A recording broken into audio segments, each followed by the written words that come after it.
Hello students, आज हम class 9th की केमिस्ट्री का फर्स्ट चैप्टर जो कि मैटर इन अवर सराउंडिंग्स है, इसको पढ़ने जा रहे हैं।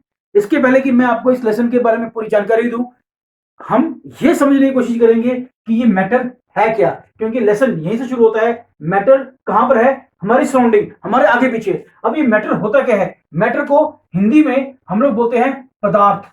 इस बात को ध्यान में रखिएगा, दिस इज कॉल्ड पदार्थ, हम इसको बोलते हैं। Now what is matter? इस क्वेश्चन का आंसर क्या है? मैटर कुछ भी नहीं है। Matter is what? Matter is anything, कोई भी चीज। अब ये बात आप याद कर लीजिएगा इसको, anything which occupies space and has mass is called matter. इस बात को ध्यान रखना, ये डेफिनेशन है इसकी। अब यहां से ही मैं बोलता हूं, आपको बताता हूं कि मैटर है क्या, पदार्थ क्या होता है।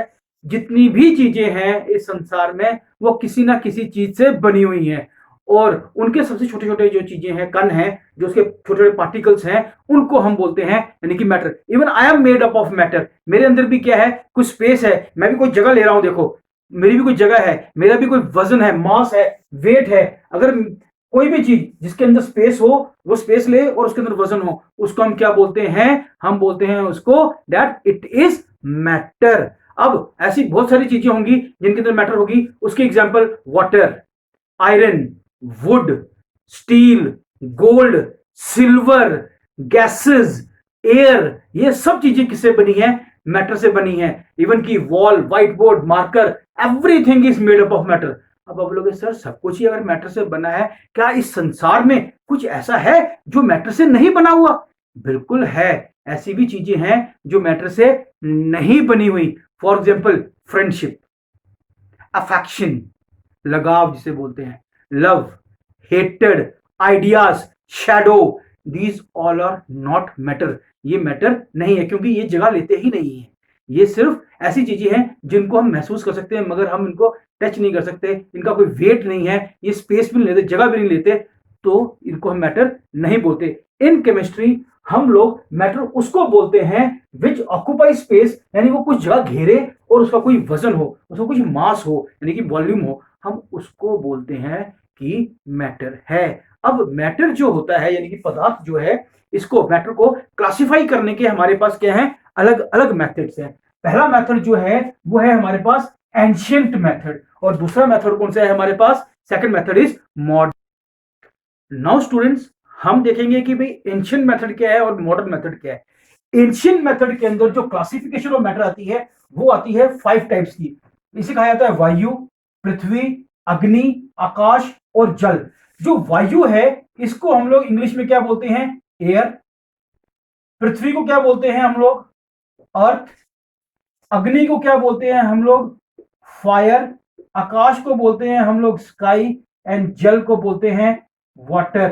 अब ये सारी की सारी पांचों की पांचों चीजों को हमारे जितने भी ऋषि मुनि हुए, उन्होंने इसको बता दिया था कि ये क्या है? ये हैं पंच तत्वा, यानी कि तत्व, यानी कि इन्होंने बताया था कि ये क्या है? हमारे पंच तत्व हैं। और हमारे ऋषियों ने केमिस्ट्री के बारे में, यानी पदार्थ के बारे में, मैटर के बारे में बहुत पहले ही हमारी धार्मिक किताबों में उन्होंने इसका जिक्र किया हुआ है कि पूरे संसार में सब चीजें जो है कुछ पदार्थों से बनी हुई, पदार्थ यानी कि मैटर से बनी हुई है, जिसको कि आगे चलकर मॉडर्न केमिस्ट्री यानी मॉडर्न साइंस ने टेक ओवर किया और उसको उन्होंने अपनी लैंग्वेज में बताना शुरू किया, और उन्होंने बताया कि केमिस्ट्री के अंदर मैटर होता क्या है। अब हम देखेंगे कि मॉडर्न मेथड में केमिस्ट्री जो हमने अभी पढ़ना है, जो हमारे सब्जेक्ट के अंदर है, हमारे सिलेबस का पार्ट है कि matter according to science, what is matter. अब हम देखेंगे। Now students, we are dealing with modern method, और हमको हमारे सिलेबस का मॉडर्न मेथड ही एक क्या है? पार्ट है। अब हम देखेंगे कि क्लासिफिकेशन यानी कि डिफरेंट टाइप्स मॉडर्न मेथड में कौन सी आती है as far as matter is concern. Matter को अगर देखा जाए, हमारे पास दो किस्म का आता है। एक आता है फिजिकल प्रॉपर्टीज के हिसाब से मैटर को क्लासिफाई किया जाता है, और दूसरा किया जाता है केमिकल प्रॉपर्टीज के हिसाब से किया जाता है। और जो हमारा ये लेसन है, इस प्रेजेंट लेसन में हम लोग क्या पढ़ेंगे, जो हमारा जो केमिस्ट्री का फर्स्ट चैप्टर है, केमिस्ट्री का फर्स्ट चैप्टर जो है उसके अंदर हम पढ़ रहे हैं, क्या पढ़ रहे हैं, फिजिकल प्रॉपर्टीज के बारे में, यानी कि करंट चैप्टर के अंदर हम इसको पढ़ेंगे। और जो हमारा केमिस्ट्री का सेकंड चैप्टर होगा, यानी कि जिसका नाम है is matter around us pure, जो हमारा नेक्स्ट लेसन है इसके इमीडिएट बाद वाला, उसके अंदर हम केमिकल प्रॉपर्टीज के बारे में देखेंगे कि मैटर की केमिकल प्रॉपर्टीज क्या है। नाउ स्टूडेंट्स, जो मॉडर्न मेथड है, मॉडर्न मेथड के अंदर जो मैटर की क्लासिफिकेशन है वो है सॉलिड, लिक्विड एंड गैसेस। मैंने यहां पे सिर्फ 3 टाइप्स के मैंने मैटर को बताया है, मगर हमारे पास 2 टाइप्स और होती हैं, that is plasma and Einstein's, जिसको बोलते हैं बोस आइंस्टाइन्स कंडेंसेट। ये हमारे पास 5 किस्म के मैटर होते हैं, मगर हमारे पास जो प्लाज्मा का जो फॉर्म ऑफ मैटर जो प्लाज्मा है और बोस आइंस्टाइन कंडेंसेट जो है वो हम लोग हायर स्टडीज में जाके पढ़ेंगे, जो कि हम लोग 11th 12th के बाद पढ़ेंगे, उसमें देखेंगे। मगर अभी जो हमारा जो सिलेबस है उसके अंदर देखना है सॉलिड, लिक्विड एंड गैसेस। अब सॉलिड क्या होता है, मैंने बताया, यहाँ पे मैंने 3 डायग्राम्स बताई हैं आपको समझाने के लिए। सॉलिड मैंने क्या ले लिया, यहाँ पे मैंने एक आइस ले ली। अब जो आइस है, बर्फ का टुकड़ा क्या है, एक सख्त होता है, और वहीं पर अगर मैं इसको देखूं, लिक्विड को लूं, तो मैंने क्या ले लिया, वाटर ले लिया। अब पानी जो है तरल होता है, लिक्विड फॉर्म में मिलता है, तो इसलिए हम ये क्या है, एक ऐसी फॉर्म है जिसको कि हम लिक्विड बोलते हैं। गैसेस, इसके अंदर मैंने क्या ले लिया, मैंने ले लिया वाटर वेपर्स, मैंने ले लिए, यानी कि पानी को, मगर जब हम भाप बनता है पानी, तो ये मैंने 3 फॉर्म्स ली, और ये आपको समझाने के लिए कि तीनों ही फॉर्म्स किसकी हैं, पानी की हैं। कि यानी कि बर्फ है, बर्फ पिघलेगी तो क्या बनेगा, हमारे पास पानी बनेगा, और पानी अगर और थोड़ा सा गर्म करेंगे तो भाप बन के उड़ जाएगा। तो सॉलिड फॉर्म क्या है, सख्त फॉर्म। लिक्विड फॉर्म क्या होती है, तरल जो होता है। और गैसेस क्या होता है, जो हवा की फॉर्म में होता है, उसको हम बोलते हैं गैसियस फॉर्म। अब हम देखेंगे कि इनको डिफाइन कैसे करते हैं, और इनको डेफिनेशन को सीखना, कि हम डेफिनेशन खुद बना सके। अब मैं आपको वो सिखाता हूं। नाउ स्टूडेंट्स, सॉलिड की डेफिनेशन, सॉलिड क्या होता है, सख्त होता है। जैसे कि ये पेन, जैसे कि ये क्या है, एक डस्टर है। अब इस डस्टर की एक खास शक्ल होगी, यानी कि इसकी शेप है, और ये शेप जो है ऐसी है, डस्टर बड़ा भी हो सकता है, छोटा भी हो सकता है, मगर इनकी शेप होगी। अब ये तो नहीं है कि मैंने यहां से इसको इस हाथ में फेंका तो इसकी शेप चेंज होगी, शेप तो वैसे ही रहेगी। डस्टर देखने में बिल्कुल वैसा ही है, हर जगह से वैसे ही रहेगा। उसी तरह से एक स्टोन जो है बिल्कुल वैसा ही रहेगा, मेरी शक्ल सूरत भी बिल्कुल वैसी रहेगी। इसका मतलब जो सॉलिड होता है उसके अंदर क्या होता है, उसकी एक डेफिनेट क्या होती है, शेप होती है। अगर उसकी डेफिनेट शेप होती है तो वो कुछ जगह भी क्या करेगा, घेरेगा। इसका मतलब उसकी क्या होगी, एक डेफिनेट वॉल्यूम भी होगी। इसलिए सॉलिड क्या होता है, सॉलिड की डेफिनेशन आप लोग लिख लीजिए।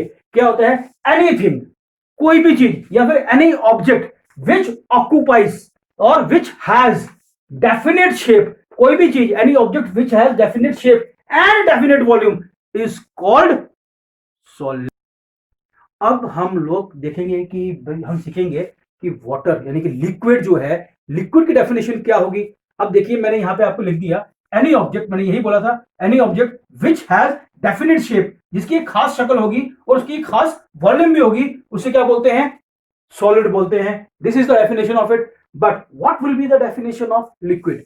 नाउ लिक्विड जो है, इसकी डेफिनेशन को समझने के लिए ना, आपको मैं एक एग्जांपल देता हूं।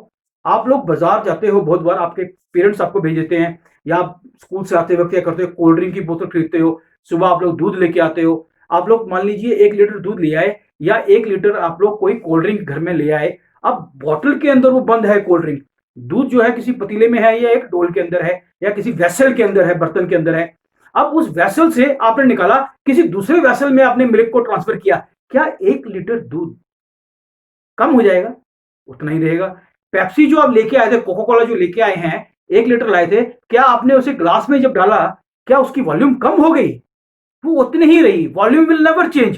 But one thing is there, कि जो वो लिक्विड जो उसके अंदर था, उसने शक्ल तब तक बॉटल की रखी थी, कोका कोला के अंदर जो बॉटल है प्लास्टिक की, उसके अंदर तब तक वो वैसे ही थी जैसे कि वो कोका कोला की बॉटल है। मगर जैसे ही आपने ग्लास में डाला, तो उस लिक्विड की शक्ल कैसे बन गई, ग्लास की जैसे बन गई। इसका मतलब हुआ कि liquid doesn't have a definite shape, उसकी अपनी कोई शक्ल नहीं है। It takes the shape of the vessel in which it is kept, यानी कि जिस बर्तन में उसको रखा जाता है उसकी ही शक्ल ले लेता है। तो इसलिए वॉल्यूम क्या होता है इसकी, it has no definite shape, इसकी कोई डेफिनेट शेप नहीं होती, मगर इसका वॉल्यूम तो होता है, वॉल्यूम तो चीज नहीं होता है, बट हैज डेफिनेट वॉल्यूम। तो इसकी डेफिनेशन क्या है, any object which takes the shape of the vessel in which it is kept and has a definite volume is said to be a liquid. Now मैंने यहां लिख दिया definition, liquid has no definite shape but has a definite volume. अब जो gas है, gas का क्या होता है, अब गैस को समझने के लिए भी ना मैं आपको एक और एग्जांपल देता हूं। आपने बहुत बार आप लोग स्कूल गए हो या फिर आप किसी पार्टी में गए हो, what you do, you use a deo और यू यूज ए परफ्यूम। मान लीजिए आपने 500 ml का एक परफ्यूम का बॉटल ले लिया, अब उसके अंदर तो आपको लिक्विड नहीं रहता है। अब वो जो परफ्यूम की बॉटल को जैसे ही खोला, क्या होगा, पूरे का पूरा परफ्यूम उड़ के कहां पहुंच जाएगा, पूरे के पूरे कमरे में फैल जाएगा। जब तक उसको हमने बॉटल को बंद रखा था तब तक तो वो उसके अंदर कोई गैस थी, क्योंकि हम जब स्प्रे करते हैं तो वो गैस निकलती है। अब वो क्या लिक्विड जो हमारी गैस है, गैस की कोई शक्ल हुई, क्योंकि जैसे ही हमने उस बॉटल को पूरा का पूरा खोला पूरे के पूरे कमरे में फैल गई। वो तो एक कंडीशन हमने उसको बना के रखी थी, उसको दबाव के अंदर रखा था, प्रेशर में रखा था। ये मैं सिखाऊंगा थोड़ी देर बाद कि आपको पता चलेगा कि किस तरह से वो लिक्विड फॉर्म में थी, मगर है तो वो गैस। अब वो गैस जो है पूरे कमरे में फैल गई। इसका मतलब क्या हुआ, गैस की क्या होती है, it has no shape and no volume. ना तो इसकी कोई शेप होती है ना तो इसकी कोई वॉल्यूम होती है। तो गैस क्या होती है, gas has no definite shape, no definite shape and does not has any volume.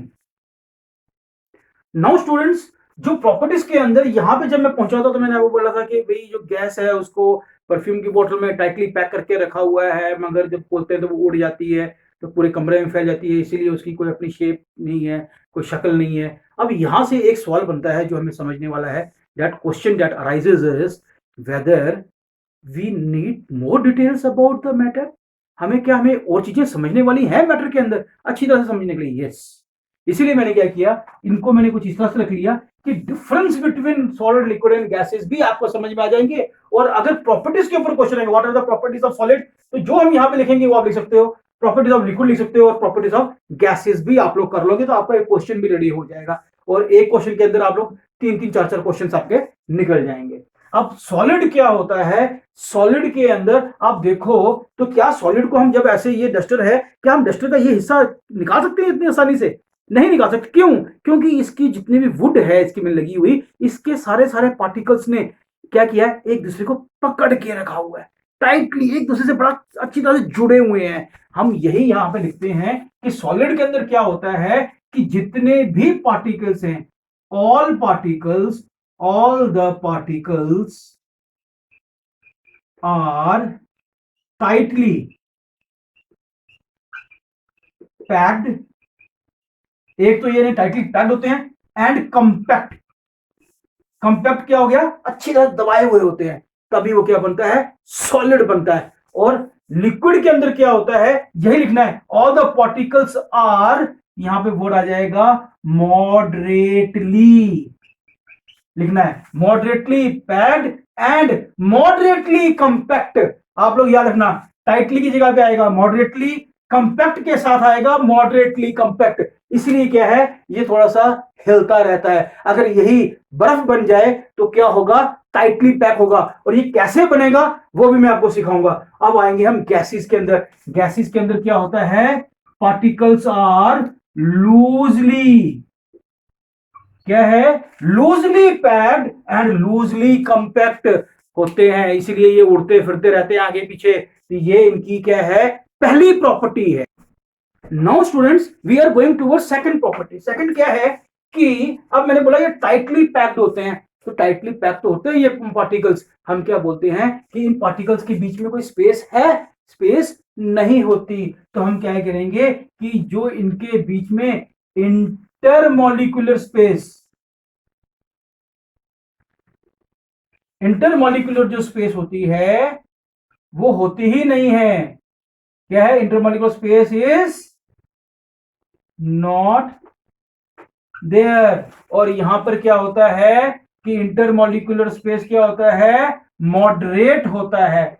There is moderate intermolecular space and there is no intermolecular space, कि जो इनके पार्टिकल्स हैं, जो मॉलिक्यूल्स हैं, उनके बीच में स्पेस होती ही नहीं है। स्पेस नहीं होती, इसलिए वो क्या होते हैं? एक दूसरे से बहुत ज्यादा अच्छी तरह से जुड़े होते हैं और इनके अंदर मॉडरेट होता है। और इसके अंदर क्या होता है? इसके अंदर बहुत ज्यादा स्पेस होती है, वेरी मच इंटरमॉलिक्यूलर। ये लिखना है अपने वर्ड, इंटरमॉलिक्यूलर पक्का लिखना है। तो इनकी जो पार्टिकल्स है, इंटरमॉलिक्यूलर स्पेस जो है इसके अंदर होती नहीं है, इसके अंदर मॉडरेट है, कम है, और इसमें क्या है? बहुत ज्यादा होती है, तभी ये गैसेस फॉर्म में। Now one more point comes, मैंने यहां पे आपको बोला पार्टिकल्स के अंदर जो स्पेस होती है, इंटरमॉलिक्यूलर स्पेस क्या होती है? लेस होती है। तो ये लेस क्यों होती है? क्योंकि इनके जो पार्टिकल्स है ना, एक दूसरे को अट्रैक्ट करते हैं, अपनी तरफ खींच के रखते हैं। तो यहां पर क्या है? हम लिखेंगे the force of attraction, the force of attraction between, किसके बीच में? इंटरमॉलिक्यूलर जो फोर्स थी, यहां पे लिख लीजिएगा आप लोग इंटरमॉलिक्यूलर, मैं ऐसे शॉर्ट लिख रहा हूं, द इंटरमॉलिक्यूलर फोर्स बिटवीन, किसके अंदर? पार्टिकल्स, क्या होता है? इज मोर या मोस्ट, सबसे ज्यादा होता है। इसके अंदर क्या होता है? इंटरमॉलिक्यूलर फोर्स क्या है? मॉडरेट होता है। और इसके अंदर क्या होता है? Is negligible. अब ये मैं समझाता हूं नेग्लिजिबल क्या हुआ। अब ये हुआ कि नेग्लिजिबल, अब ये क्या है? फोर्स देखो, ये है, इसको मैं खींच नहीं सकता। क्यों? इन दोनों ने इतना जोर से एक दूसरे को पकड़ के रखा हुआ है, अट्रैक्ट करके रखा हुआ है कि हम इसको छुड़ा नहीं सकते, इसलिए सॉलिड बनता है। मगर पानी के अंदर क्या है कि जो इनके मॉलिक्यूल्स हैं उनके अंदर फोर्स ऑफ अट्रैक्शन तो है, मगर इतनी ज्यादा नहीं है, इसलिए थोड़ा सा वो हिलता रहता है। मगर इसके अंदर क्या है? होती ही नहीं, और होती भी है तो थोड़ी बहुत होती है, जिसकी वजह से क्या होता है? ये आगे पीछे घूमते रहते हैं। Now the next point is compressibility. अब ये कंप्रेस वर्ड जो है, कंप्रेस एबिलिटी। अब कंप्रेसिबिलिटी क्या होती है? कंप्रेस होता है दबाना। क्या हम सॉलिड्स को दबा सकते हैं? पत्थर लो, दबाओ ना जरा उसको, कितना जोर लगाओगे? लोहे की एक छोटा सा पीस ले लो, दबाओ उसको, दबा सकते हो? लोहे की रॉड ले लो, दबाओ उसको, दबता है? नहीं दबता है। आप लोग सर वो दबता ही नहीं है। इसका मतलब हम अगर सॉलिड्स को कंप्रेस करने की कोशिश करें, दे आर नॉट कंप्रेसेबल, तो ये कंप्रेस नहीं होता। पानी को, हाँ सर, पानी को हम थोड़ा सा टाइट करके ना किसी चीज के साथ क्या करते हैं? बंद कर सकते हैं, उसको हम थोड़ा सा कंप्रेस कर सकते हैं। और गैसेस को बहुत ही ज्यादा कंप्रेस कर सकते हैं, अच्छी तरह दबा सकते हैं। तो हम लोग क्या बोलते हैं कि यहाँ पे कंप्रेसिबिलिटी क्या होती है? बहुत ही कम होती है, या फिर ये बहुत ही ज्यादा कंप्रेस्ड है, ये कम कंप्रेस्ड है, और ये बिल्कुल भी कंप्रेस्ड नहीं है। या फिर हम ये भी बोल सकते हैं कि yes, they can not be compressed, they can be moderately compressed, they can be highly compressed। ये दोनों तरह से हम इसको लिख सकते हैं। नाउ द प्रॉपर्टी नंबर 5 ये है कि क्या आप एक सॉलिड लो, पत्थर का टुकड़ा लो, रख दो, क्या वो बहना शुरू कर देगा? क्या वो फ्लो करेगा? नहीं फ्लो करेगा। हाँ, आप उसको पैर मार दो, ठुड्डा मार दो, किक मार दो, तो शायद वो आगे चले, मगर हाँ, आपके पैर को दर्द जरूर होगा। तो हम ये कहते हैं कि सॉलिड जो है they do not flow, do not flow. तो इसका मतलब ये हुआ कि ये फ्लो नहीं करते।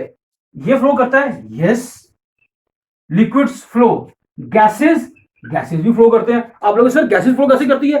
अरे भाई, कभी आपको हवा लगी है? फैन की हवा आती है, लगती है? कभी देखी तो नहीं, मगर पार्टिकल्स तो हैं। बाहर भी अब चलते हो, आंधी आती है, हवा लगती है, देखते नहीं हो, मगर पार्टिकल्स तो है ना उसके अंदर। तो gas and liquid flows, whereas जो ये दोनों हैं, ये दोनों फ्लो नहीं करते। इसलिए हम इन दोनों को एक टर्म देते हैं। ये दो टर्म दोनों के लिए एक कॉमन टर्म भी हम यूज कर सकते हैं, that is these are fluid. ये याद रखना कि ये फ्लूइड है।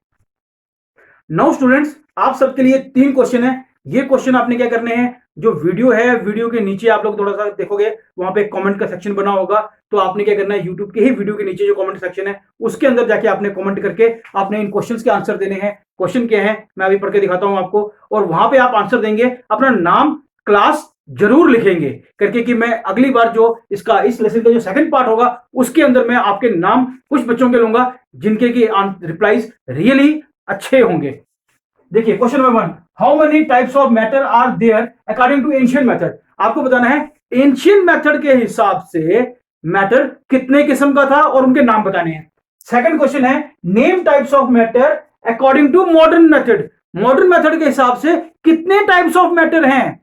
क्वेश्चन नंबर 3, एक रिक्वेस्ट है क्वेश्चन नंबर 3 के पहले, क्वेश्चन नंबर 3 इसके पहले मैं आपको बताऊं, आपको एक रिक्वेस्ट करता हूं, लाइक एंड सब्सक्राइब जरूर कीजिएगा, क्योंकि ये वीडियो बनाने में थोड़ा सा मेहनत लगती है और मुझे मालूम है आप लोगों का प्यार मेरे को बहुत मिलता है। लाइक एंड सब्सक्राइब जरूर कीजिएगा।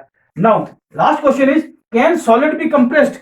क्या सॉलिड को कंप्रेस कर सकते हैं, कर सकते हैं, कर सकते हैं। तो मिलते हैं सेकंड पार्ट में। फ्रेंड्स आज हम क्लास 8 का मैथमेटिक्स की एक्सरसाइज 2.2 इसको सॉल्व करेंगे। क्वेश्चन नंबर 1 है, if you subtract 1/2 from a number and multiply the result by 1/2 you get 1/8।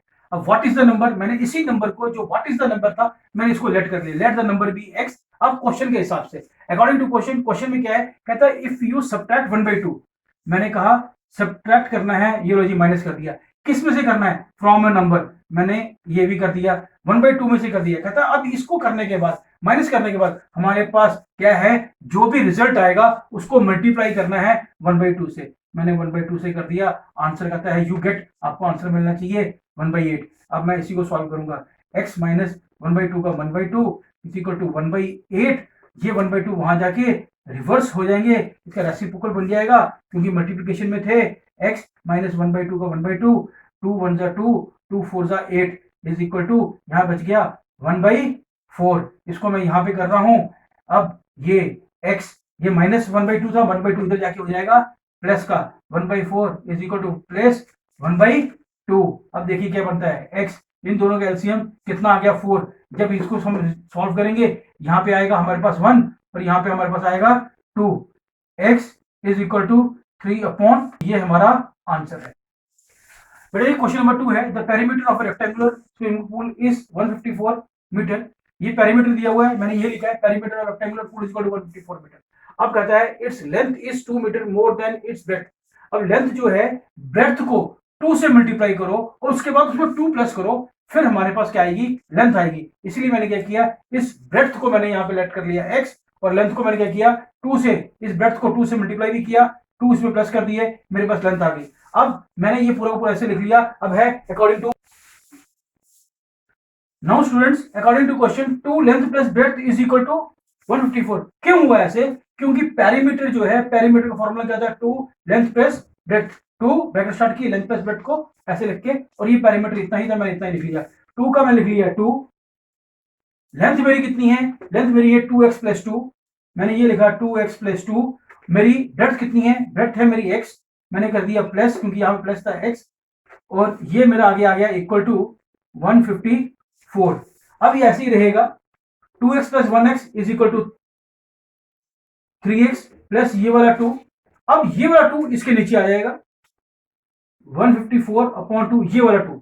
अब इससे इसको काटेंगे, ये मेरे पास आएगा कितना, 70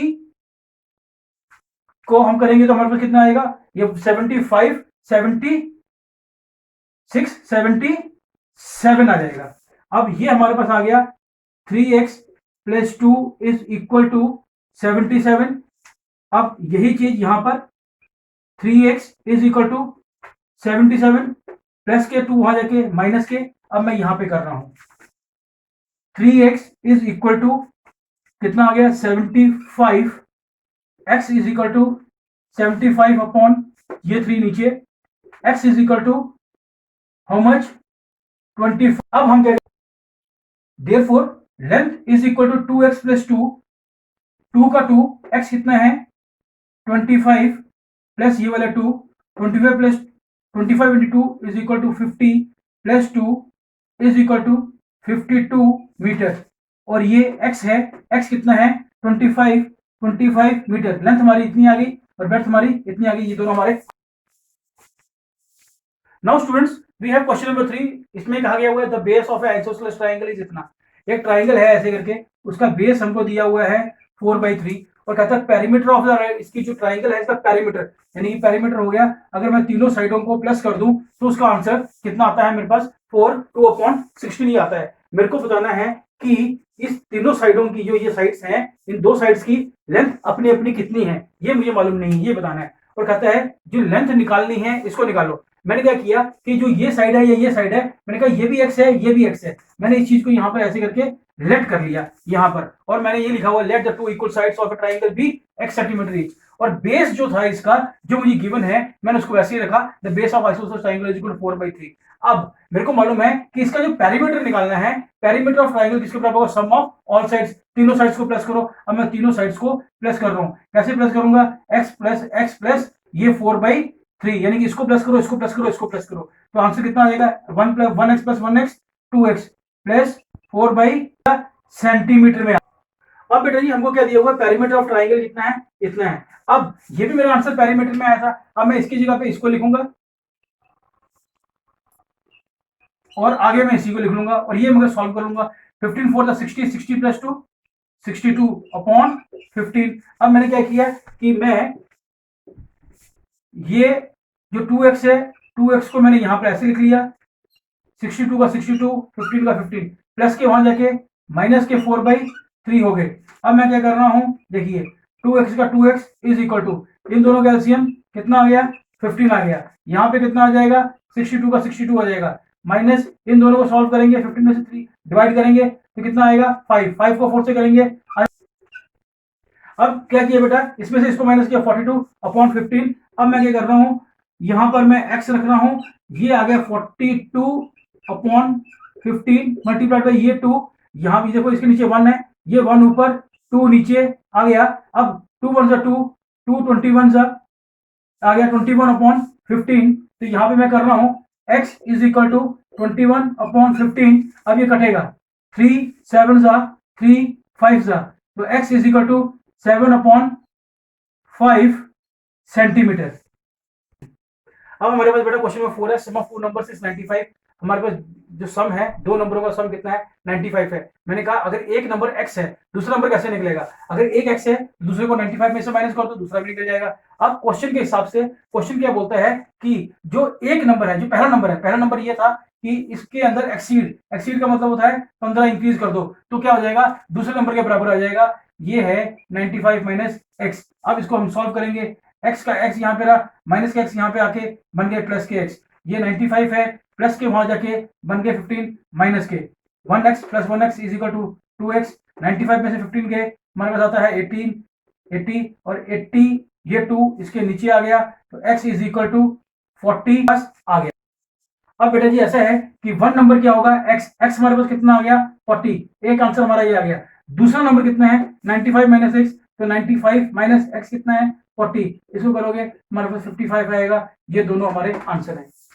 now students we have question number 5, two numbers are in the ratio 5:3। अब मेरे को इसलिए ये कहा मैंने यही कर लिया, let the two numbers be, ये 5:3 है, मैंने 5x एंड 3x लिख लिया। अब अकॉर्डिंग टू क्वेश्चन के हिसाब से कहता है ये दोनों नंबर के अंदर जो डिफरेंस है, डिफरेंस इज 18, मैंने रखा अकॉर्डिंग टू क्वेश्चन। अब जब माइनस करना है तो हमेशा बड़े में से ही छोटा माइनस होगा, तो बड़ा यहाँ पे देखो 5x है इज इक्वल टू मैंने 18 कर दिया, 5 में से 3 गए हमारे पास 2x बचे, ये 18 का 18 और ये आ गया x का x 18/2, ये हमारे पास आता है 9, x is equal to 9। Therefore बेटा जी जो हमारे पास दो नंबर होंगे क्या होंगे, पहला नंबर हमने यहाँ 5x रखा था, मैंने ये रखा 5x, 5 into x is equal to 9, मैंने ये रखा, ये आ गया मेरे पास 5 9 45। सेकंड नंबर क्या है 3x, 3 into 9 is equal to कितना होता है 27, एक आंसर ये एक answer. Now students question number 6, 3 consecutive integers, consecutive होते हैं साथ साथ वाले जिनमें डिफरेंस 1 का हो, इन तीनों को प्लस करो तो हमारे पास आंसर आता है 51। हमको ये इंटीजर्स ढूंढने हैं, मैंने क्या किया लेट कर लिया कि ये तीनों कॉन्सिक्यूटिव इंटीजर्स कौन से हो, पहला x, फिर उसके अंदर मैंने +1 किया, फिर इसके अंदर मैंने +1 किया, तो तीनों कॉन्सिक्यूटिव बन गए। अब अकॉर्डिंग टू क्वेश्चन इन तीनों को प्लस कर दो, मैं इन तीनों को प्लस कर रहा हूं और इसको प्लस किया, इसको प्लस किया, इसको भी प्लस कर दिया, मेरे पास आंसर आना चाहिए कितना 51। अब इनको करो 1 2 3, 3x plus 2 plus 1 is equal to 3 is equal to 51, 3x is equal to 51 minus 3, 3x is equal to 51 में से 3 के 48, x is equal to 48 upon 3 कितने होते हैं 16। So x is equal to 6, x की वैल्यू आ गई। नाउ स्टूडेंट्स यहाँ पे हमारे पास x plus x is equal to 16 आ गया। यहाँ पे हमें लिखना है फर्स्ट कॉन्सिक्यूटिव नंबर, हमने ये लिखना है। तो फर्स्ट नंबर ये आ गया x इज इक्वल टू कितना था 16, एक ही आंसर। सेकंड कॉन्सिक्यूटिव नंबर हमने लिखना है x plus 1 is equal to x plus 16, x का x, तो ये हमारे पास आएगा यहाँ पर 16 प्लस 1 इज इक्वल टू 17, एक आंसर ये। और ये हमारा थर्ड कॉन्सिक्यूटिव नंबर आ गया 16 प्लस 2 इज इक्वल टू 18, एक आंसर ये। तो स्टूडेंट्स यहाँ पर मैंने क्या किया है, हाफ ऑफ द एक्सरसाइज मैंने पूरी की पूरी सॉल्व करके दिखाई है आपको। अब इसके सॉल्यूशंस आप लोग आराम से कर सकते हैं, इनकी प्रैक्टिस चाहिए आपको। आगे वाले क्वेश्चन सिमिलर इन नेचर हैं जो आप लोग खुद आराम से कर सकते हो। So those questions will be as an assignment to you. अगर आपसे सॉल्व नहीं होंगे, मेरा नंबर वीडियो के नीचे दिया हुआ है, you can send me a WhatsApp, I will be sending you the solutions. Thank you.